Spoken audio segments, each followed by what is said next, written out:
दिवसाची नवीन सुरुवात. आजला सूर्याचं दर्शन झालं होतं, पण तरीही भरपूर असं धुकं पडलंच होतं. वातावरण भरपूरच ढगाळ ढगाळ होतं. बाबूला त्यांना सकाळीच पिल्लं आली होती. बघा ही वाळीत टाकलेली पिल्लं, त्यांचा कलर काही चढलाच नाही. एक शिवण्याने एक दाद्या असं झालं. आणि वर्षा बोलली होती, ताई आज आपल्याला बुळगं करा. पिठवणी बुळगं तुमच्याकडं काय बोलतात नक्की सांगा. पोरांनी छान असं पिठवणी पिले, नाश्ता झाला. नंतर खालून आका आली, त्यांना आंबे आणले होते. सगळ्यांनी छान असे आंबे खाल्ले आणि आकानी चपात्या करायला घेतल्या. आकानी चपात्या केल्या आणि कामं आवरून झाली. मग आमचा टाईम झाला पोहण्यासाठी.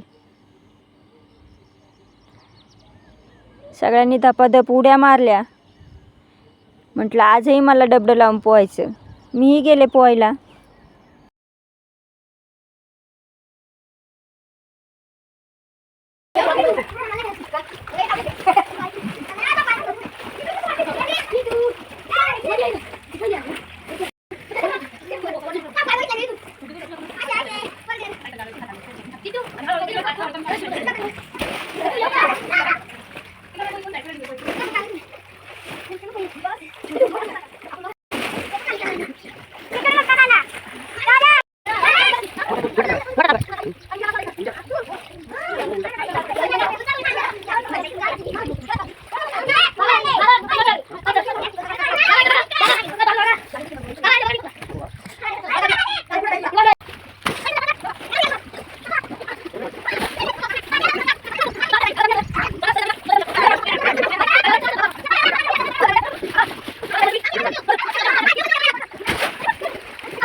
पोहून झालं आणि भुका लागल्या.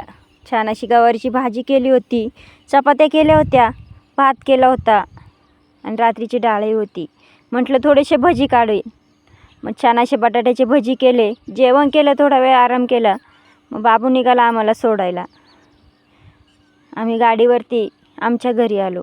छान असा चहा घेतला. नंतर शेरडीसाठी घास कापायला घेतला. थोडासा घास कापला, तेवढ्यात पाऊस आला धो धो धो धो. पावसाने एक काय चालवले काय माहीत नाही. 4 वाजले नाही कुठं पाऊस चालू झाला.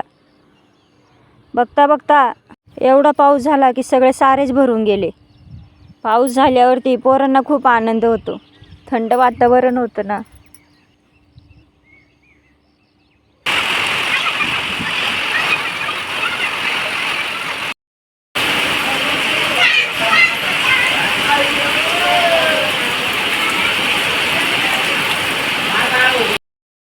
पाऊस चालू होता. श्लोक आणि दाद्या बाळाबरोबर खेळत होते. पाऊस थांबला जरा वेळ म्हणून पप्पा बोलले एक बादली वांगी तोडू. वांगी तोडायला गेलो. दोघांनी छान अशी वांगी तोडली. पाऊस झाला होता म्हणून पाय भरपूरच चिखलात भरले होते. पिशवी भरून घेतली. वांगी घेऊन जायचं होतं, पण पावसाने जोर काही थांबवलाच नाही.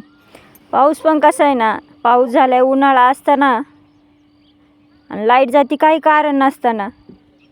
छान असं जेवणामध्ये आंबरस केला होता, डाळ भात आणि चपात्या केल्या होत्या आणि कांद्याची चटणीही बनवली होती. सगळ्यांनी अंधारातच जेवण केलं. तर असा होता माझा आजचा दिवस. कसा वाटला तुम्हाला नक्की सांगा. आवडला तर प्लीज लाईक करा.